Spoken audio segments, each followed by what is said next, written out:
अनुशीलन YouTube channel के इस मंच पर मैं हरिशंकर उपाध्याय अपने सभी श्रोताओं का, अपने सभी सब्सक्राइबर का हृदय से स्वागत करता हूं। आज हमने एक शॉर्ट वीडियो अपनी पुस्तक नॉलेज, बिलीफ एंड जस्टिफिकेशन के संदर्भ में उसके समर्पण पृष्ठ पर कुछ पंक्तियां लिखी हुई थी जो दक्षिण अफ्रीका के एक विश्वविद्यालय के मेन गेट पर मोटे अक्षरों में, बड़े अक्षरों में लिखा गया था। उसी को मुझे अच्छी लगी वो पंक्तियाँ, और चूँकि हमारी संस्था अनुशीलन शिक्षा और समाज के विकास के लिए, उनके क्वालिटी एजुकेशन के लिए प्रतिबद्धतापूर्वक कार्य कर रही है, तो इन पंक्तियों में जो मूल भाव है वो ये है, यदि किसी देश को बर्बाद करना है तो वहाँ की शिक्षा को नष्ट कर दीजिए, वो देश अपने आप नष्ट हो जाएगा। आज हम देख रहे हैं कि यूरोप और अमेरिका के विश्वविद्यालय और वो देश विकसित इसलिए हैं कि वहाँ शिक्षा अच्छी है। हार्वर्ड यूनिवर्सिटी, कैम्ब्रिज और ऑक्सफोर्ड का क्रेज आज भी बना हुआ है। उन्होंने शिक्षा पर ध्यान दिया है, इसलिए इन देशों के आगे बढ़ने का प्रमुख कारण शिक्षा है। तो आज का जो विषय है, जो हमें बहुत रोचक लगा, जो उस विश्वविद्यालय के गेट पर लिखा हुआ था, उसको भी इंग्लिश पहले पढ़ दे रहे हैं, फिर उसी को स्पष्ट कर देते हैं हिंदी में। तो टाइटल थी उसका, collapse of education is the collapse of nation. कहने का तात्पर्य यह है, शिक्षा का कोलैप्स होना, नष्ट होना, बर्बाद होना, राष्ट्र का बर्बाद होना है। वाक्य है, destroying any nation does not require the use of atomic bombs और use of long range missiles. किसी भी राष्ट्र को बर्बाद करने के लिए ना तो एटम बम मारने की ज़रूरत है, ना लंबी रेंज की मिसाइल्स दागने की ज़रूरत है। First world war, second world war में आप देखे होंगे कि मिसाइल्स का प्रयोग हुआ, सेकंड वर्ल्ड वार में एटम बम का प्रयोग हुआ।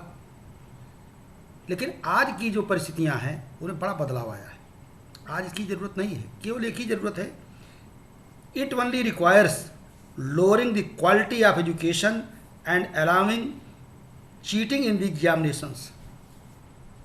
केवल किसी राष्ट्र को बर्बाद करने की सबसे आवश्यक चीज़ है कि शिक्षा की गुणवत्ता को नीचे कर दीजिए, गिरा दीजिए, और परीक्षाओं में नकल, चीटिंग, फ्रॉड डिग्री बांटना शुरू कर दीजिए, परीक्षा में नकल शुरू कर दें, पेपर आउट करना शुरू कर दें, तो देश की शिक्षा व्यवस्था नष्ट हो जाएगी और देश बर्बाद हो जाएगा। कैसे?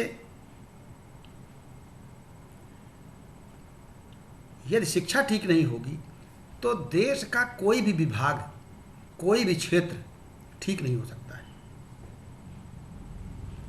Patients die at the hands of such doctors. मरीज ऐसे अयोग्य और फ्रॉड डॉक्टर के चंगुल में फंस करके जान दे देते हैं।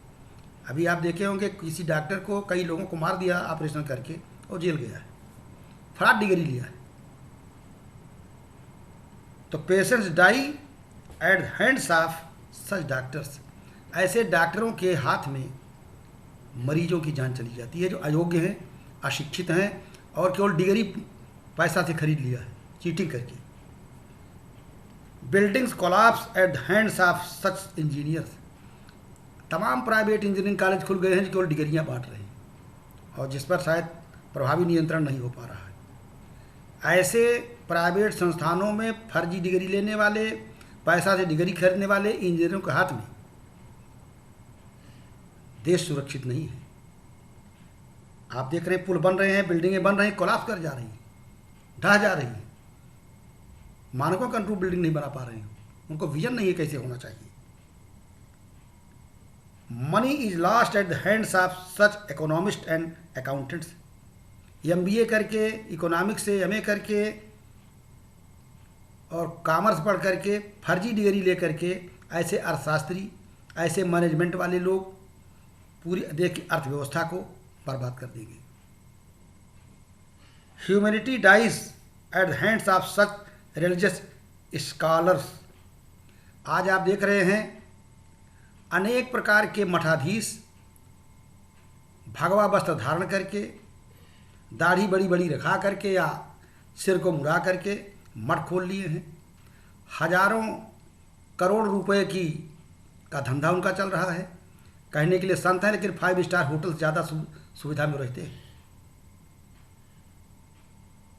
ऐसे धर्म प्रोधा, ऐसे धर्म के मठाधीश धर्म को बेच ले रहे हैं, धर्म को बर्बाद कर दे रहे हैं और धर्म से लोग विमुख होते जा रहे हैं। वो स्वामी तुलसीदास जी ने अपने रामचरितमानस में कलयुग के लक्षण में इसका उल्लेख किया है कि तपसी धनवंत दरिद्र गृही कल कौतिक तात्म जात कही। ऐसा समय आएगा कि जब तपस्वी लोग ये धनवान होंगे, इनकी सुख सुविधाएं 5 स्टार होटलों से बढ़कर होंगी, और जो गृहस्थ जिनको अपने बच्चों का पालन पोषण करना है, पढ़ाई लिखाई करानी है, वो दरिद्र होंगे, उनके पास पैसा नहीं होगा। तो ऐसे धर्मशास्त्री जो उनकी मूल्यपरक शिक्षा जिसको नहीं है, जिसके संस्कार ठीक नहीं है, वो धर्म के क्षेत्र में भी विनाश करेंगे। तो humanity dies at the hands of such religious scholars. ऐसे धार्मिक विद्वानों, चाहे वो हिंदू हो, चाहे मुसलमान हो, चाहे ईसाई हो, चाहे सिख हो, चाहे अन्य किसी धर्म मानने वाले हो, यह उनका आचरण ठीक नहीं है। केवल उन्होंने धर्म को धन कमाने का धंधा बना लिया है, पेशा बना लिया है। तो ऐसे लोगों के हाथ में धर्म भी सुरक्षित नहीं है, मानवता सुरक्षित है। यही बात जुडिशरी की, जो justice is lost eight the hands of सच जजेस। ऐसे जज भारत में भी और बाहर भी न्यायपालिका का एक अपना अलग अहम रोल रहा है। जज के नाम से सरकारें टॉप से लेकर बॉटम तक सब एक तो न्याय की आशा करते हैं, दूसरे डरते भी हैं, इसलिए कि जज कभी समझौता नहीं करता न्याय से। लेकिन यदि शिक्षा ठीक नहीं हुई, मूल्य पर वैल्यू ओरिएंटेड एजुकेशन नहीं हुआ, तो ऐसे जजेस समझौता करेंगे, बेईमानी करेंगे और उनके हाथ में न्याय का गला घोटा जाएगा। इसलिए यदि शिक्षा बर्बाद हुई तो ना तो medical science, paramedical staff, doctors ठीक होंगे, ना इंजीनियर में, अगर इंजीनियर शिक्षा नहीं हो तो इंजीनियर भी वही काम करेंगे। जैसा कई जगह ऐसा शिकायतें मिल रही हैं, कहीं सड़क धंस रही है, कहीं बिल्डिंग गिर रही है, मरीज अयोग्य डॉक्टरों के कारण जान दे रहे हैं, अर्थव्यवस्था रद्दी, अयोग्य, नाकाबिल और शास्त्रियों के कारण नष्ट हो रही है। शिक्षा में अगर चरित्र नहीं है तो अध्यापक उसको बर्बाद कर देंगे। शिक्षकों को भी आत्मालोचन की जरूरत है। अगर शिक्षक ठीक नहीं होंगे, शिक्षा ठीक नहीं होगी, शिक्षक मतलब शिक्षक मानकों के अनुसार सुयोग्य और चरित्रवान अध्यापकों की नियुक्ति नहीं होगी तो शिक्षा ठीक नहीं होगी, और शिक्षा ठीक नहीं होगी तो न्यायपालिका ठीक नहीं होगी, न चिकित्सा व्यवस्था ठीक होगी, न इंजीनियर ठीक होंगे। किसी भी क्षेत्र में राष्ट्र बर्बाद हो जाएगा। इसलिए the collapse of education is the collapse of nation. इसलिए शिक्षा का पतन राष्ट्र का पतन है। इन्हीं शब्दों के साथ हम आज के युवकों को, आज के वरिष्ठ नागरिकों को, जो लोग सरकार में हैं या सरकार से बाहर हैं, सबका सामूहिक दायित्व है कि शिक्षा को ठीक करें। जब तक शिक्षा नहीं ठीक होगी, आपका परिवार नहीं ठीक होगा। आज आप देखें, कोई परिवार अगर आगे बढ़ा है तो मैं अपने अनुभव में पाता हूँ, वो शिक्षा के बिना कोई आगे बढ़ नहीं सकता है। परिवार ठीक होंगे तो समाज ठीक होगा, और समाज ठीक होगा, देश में अच्छे नागरिक होंगे तो हर एक क्षेत्र में विकास होगा। आप देखें, जो भी विकसित देश हैं, विकसित राष्ट्र हैं, वहाँ शांति का माहौल देखेंगे, अच्छी शिक्षा देंगे, चीटिंग वहाँ नहीं मिलेगी, या मिलेगी बहुत कम मिलेगी। तो इन्हीं शब्दों के साथ मैं अपने सभी श्रोताओं को, सब्सक्राइबर्स को यह अनुरोध करते हैं, यदि हमारी बातें अच्छी लगी हों इसको लाइक करें, सब्सक्राइब करें और शिक्षा पर ध्यान दें। इन्हीं शब्दों के साथ अपनी वाणी को विराम देते हैं। धन्यवाद।